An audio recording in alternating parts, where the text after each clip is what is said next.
Намалување на цените за сите погребални услуги за 7 до 10.000 денари, каде покојникот починал од COVID-19 е одлуката на управниот одбор на Бутел погребен сервис по бројните реакции на семејствата на жртвите на коронавирусот. Цените на погребните услуги беа намалени дури по реакцијата на министерот Филипче. Ова ќе се прави како пресметка на минусирање на купниот износ на фактурата за погребот. Тоа ќе зависи од дестинацијата од каде што ќе се превземе починатото лице, превозот и употребената погребна опрема. Можам да кажам само дека оваа одлука ја донесовме како помош на погодените семејства, колку ние можеме како предпријатие да им помогнеме, бидејќи навистина се големи финансиски средства.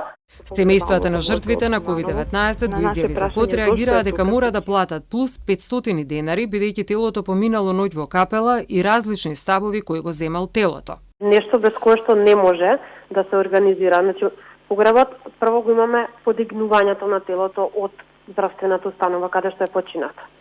Потоа го имаме превозот од здравствената установа до капела, бидејќи лицето мора да биде сместено во ладилник. Потоа користењето на ладилникот и сместувањето во капела е под надлежност на АД Буто.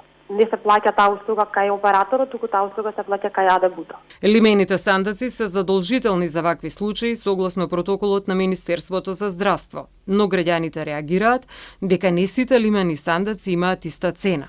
Единствениот тип на сандак кој што не може да се избере е оној лимениот сандак. Тој зависи од димензијата на починатото тело, материјалот кој што ќе се употреби.